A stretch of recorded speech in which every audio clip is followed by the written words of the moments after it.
welcome to the Both Sides Live podcast. My name is Van Blue. In today's news, Speaker of the House Mike Johnson debunks the left-wing media's rumors of massive Medicaid cuts. Also, the Supreme Court halts order for payment to USAID contractors. And last but not least, Steak and Shake becomes the first fast food chain to join the Maha movement. That and more, but first, let's cover our top story, where Speaker of the House Mike Johnson debunks left-wing media's rumors of massive Medicaid cuts. Take a look. Speaker Johnson, you had quite a night last night and ended up meeting with President Trump and the majority leader over in the Senate, John Thune, today. Do you think that the Senate is going to make big changes to what you passed last night? No, I don't think they will. I think they understand the necessity of letting the House lead on this. We've got a smaller margin than they do for the first time in the modern era. The Senate Republicans have a larger margin than we do in the House, and I've got a much smaller needle to thread here. And I think they recognize that. I got 165 more personalities to deal with than they do, and a much more diverse caucus. So Senator Kennedy's one of my closest friends. I love his one-liners, okay? But I think what he was referring to there in that soundbite, Caitlin, is that he doesn't want to cut Medicaid benefits for anybody, and we don't either. I don't either. We're not going to do that. That's not part of this plan, and the Democrats have been lying about it, and so it's important for us to clarify that. That's what I think he was referring to. We're going to take care of those who are rightful beneficiaries of the programs. We're going to cut the fraud, waste, and abuse out of Medicaid, and that's where we're going to get part of the savings to accomplish this mission. But are people who are covered by Medicaid now going to potentially lose Medicaid coverage as a result of this? No, look, the White House has made a commitment. The president said over and over and over, we're not going to touch Social Security, Medicare, or Medicaid. We've made the same commitment. Now, that said, what we are going to do is go into those programs and carve out the fraud, waste, and abuse and find efficiencies. Couple of examples. You know, there's about $50 billion estimated that are lost every year in Medicaid just in fraud alone. No one's for that. We've got to make sure we eliminate it. We have the algorithms now to do that. We have advanced technology to find it. We need to provide identification for people who are Medicaid recipients to make sure they are not illegal aliens. That's another big carve-out that we will make to save a lot of money. There are a lot of places to find efficiencies in these programs and ensure they're going to the people they're intended to help. Yeah. If we don't do that, these programs aren't going to remain solvent, and so that's a big part of the equation here. Now, I find it hilarious that even after Republicans in the House, the Senate, and the White House have stated numerous times that they do not intend to cut Medicaid benefits, specifically for individuals deserving of those benefits, the mainstream media and Democrats keep regurgitating their talking points that Republicans do. Now, I do agree with Mike Johnson when he stated that Medicaid was not intended for able-bodied individuals to sit at home and be non-productive. As a country that is $37 trillion in debt, it is a must that we root out the inefficiencies in our government and address the massive amounts of fraud and abuse. However, Democrats and mainstream media prefer to continue to use dollar amounts in order to fearmonger the American people that actually depend on those benefits for their personal gain. The DOGE efforts is polling over 80% right now. They want us to find efficiencies in the federal government. They want the government to be smaller and leaner and more accountable to the taxpayers. And that's what these efforts are all about. That's what the Republican Party is about. That's what our commitment is to do, to make government work better for the people. This is a restoration of common sense above everything else. And I think the American people are going to remain in favor of what's happening here. Okay, those lawmakers do also represent Democrats. That doesn't mean they were paid to show up if they're upset about this. But I want to move on because just to get on what you are trying to do overall here, I know you're used to difficult tasks. You've had a small majority. You survived a threat to your speakership. But a question that a lot of people have is how you are going to balance the budget without touching Social Security or Medicare or Medicaid while also increasing defense spending, which is what the White House laid out today. Yeah, well, look, part of the equation is all the new revenue that the President Trump and the administration are delivering for the American people. Look, the tariffs are estimated, just the tariff on China, the 10% import tax on China, and of course they've been fleecing us for a long time as an unfair trade partner. That alone is going to yield $600 billion over 10 years in new revenue to the government. The DOGE savings.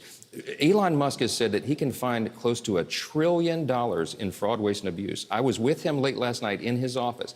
going through what he's doing, this is very real. We're going to have new revenue and savings that we have never had before. The gold card that President Trump announced yesterday, I mean, that could bring in hundreds of billions of dollars. So we'll see how all this plays out over the months ahead as the budget and the spending habits of Washington change and the efficiency of Washington changes. I think the American people are going to like what they see. Yeah, and you got to wait and see how all this balances out.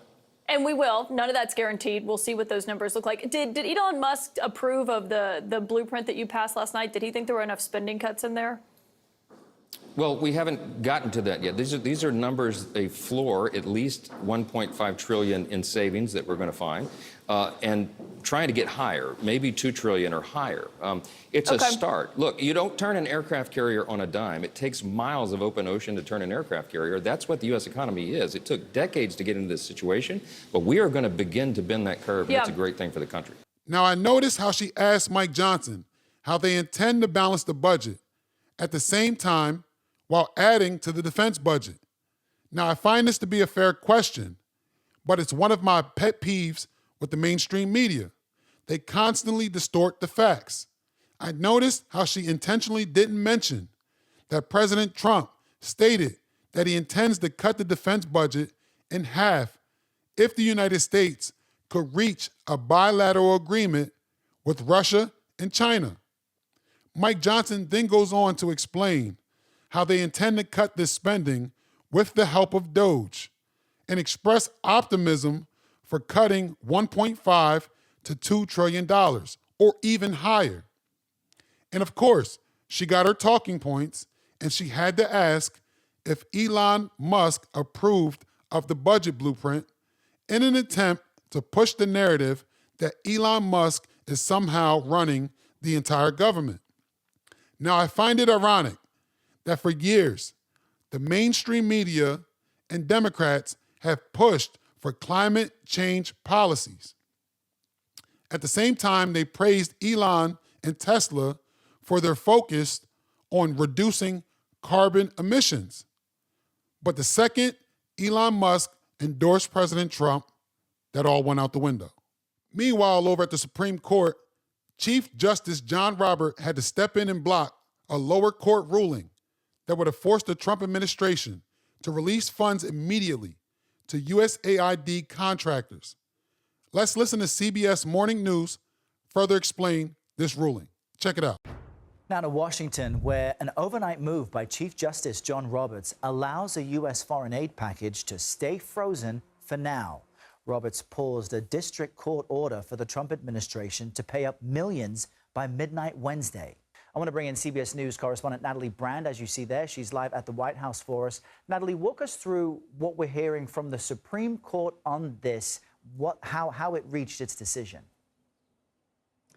Good morning, Errol. And specifically what we're hearing from the Chief Justice, because it's Roberts who oversees requests for emergency relief from cases stemming from Washington, D.C. District Court. So that's why he made this decision last night, saying in this ruling that the administration did not need to immediately pay an estimated $2 billion in foreign assistance to pay for projects that had already been completed. Now, his ruling came after a federal judge here in Washington gave the State Department and USAID until midnight Wednesday to pay the bills. But the Trump administration argued that that timeline was impossible to comply with, that it required multiple steps to reinitiate these payments, and that could take multiple weeks. So they pushed back.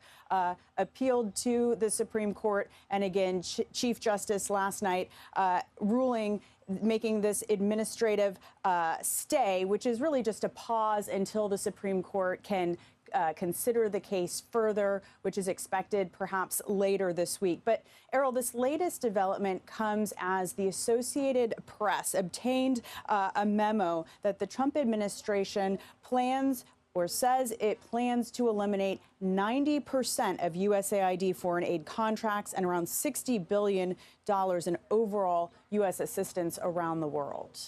Now, I find it ironic that the same people who claim Trump was causing a constitutional crisis are the same people turning a blind eye to these frivolous lawsuits. One could make the argument that these frivolous lawsuits are in fact causing the constitutional crisis and overreaching by the lower courts. Now, the good thing about Chief Justice John Roberts stepping in to block this lower court's decision is it now sets a precedent going forward that the Supreme Court will not tolerate these frivolous lawsuits. Now, I do want to point out that the Trump administration did, in fact, follow the proper protocol by appealing the decision to the higher courts. Yet the critics will contradict themselves by claiming that the Supreme Court is compromised, all because this decision did not go their way. Speaking of shakeups, Steak 'n Shake makes a bold move. In an effort to ditch seed oils, Steak 'n Shake is switching to beef tallow for its fries. As the first fast food chain to join the Make America Healthy Again movement, COO Daniel Edwards breaks down this monumental pivot to a healthier and tastier alternative. Let's take a look. A major fast food giant is giving HHS Secretary RFK Jr. one of his first victories on the Make America Healthy Again, or MAHA, agenda. Steak 'n Shake says all locations will be, quote, RFK'd as they swap vegetable oil for a healthier beef tallow to cook their iconic shoestring fries. Steak 'n Shake Chief Operations Officer Daniel Edwards joins us right now from Texas. So, Daniel, you're really shaking it up with this beef tallow thing. Was this at the behest of Bobby Kennedy Jr., or have you been thinking about this for a while? We've actually been thinking about this for a while. Our owner, my boss, is a man named Sardar Biglari, and when he was a little boy, he went to Belgium and had fries and said, these are the best fries I've ever had, and they were actually cooked in beef tallow. So he called me one time and said, why should Europeans have better fries than Americans? Like, we need to have the best. Steak 'n Shake's classic American brand. We can't let anybody beat us. We got to have the best fries.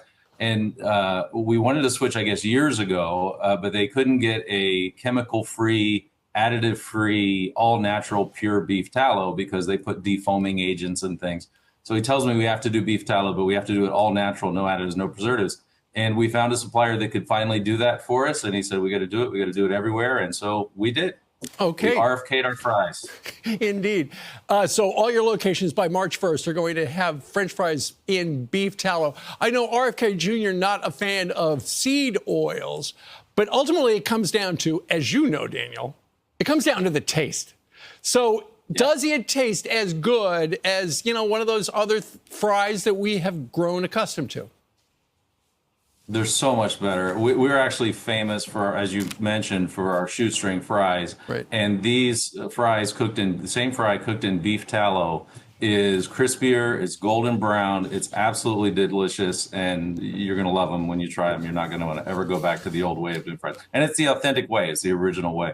Well, you guys are the original, home of the original steak burger, so I look forward to trying that out. What about vegetarians? They're going to skip your fries because they're cooked in beef tallow oil. Yes. Well, we love our vegetarians. We've got the best milkshakes, Zagat rated #1 milkshakes at Steak 'n Shake. And, part of being a classic American brand, we've been around for over 90 years selling steak burgers. We're famous for steak burgers and fries. So we understand that they have the freedom to choose. We're an American brand. We believe in freedom. We believe that they have the freedom to choose what's best for them. And no problem. We think we can all get along, have a milkshake. And those that enjoy the beef tallow fries and the steak burgers, they'll enjoy that. In this interview, COO Daniel Edwards goes on to explain how a friend of his visited Germany who was already using beef tallow in its fries and described it as undeniably better.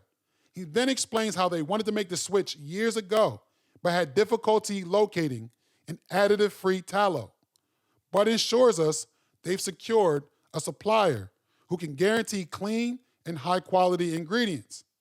Now, the switch to beef tallow may not make vegetarians happy, but they can always enjoy a milkshake or simply choose another chain if they prefer. This movement towards better ingredients in an effort to make America healthy again is another promise kept by President Donald Trump. Okay, that brings us to the wrap up for today, but before we go, I wanted to hear from you. What are your thoughts on Speaker of the House Mike Johnson stating that Republicans will not make massive Medicaid cuts? Do you believe him? What are your thoughts on Chief Justice John Roberts stepping in to block the lower court's ruling? Do you agree with it? And what are your thoughts on Steak and Shake bringing back beef tallow? Is it something you'd be willing to try? Let me know your thoughts in the comments below. As always, don't forget to hit the like button, comment, subscribe. Don't forget to hit the bell icon to stay notified. Stay safe until next time. And until then, peace.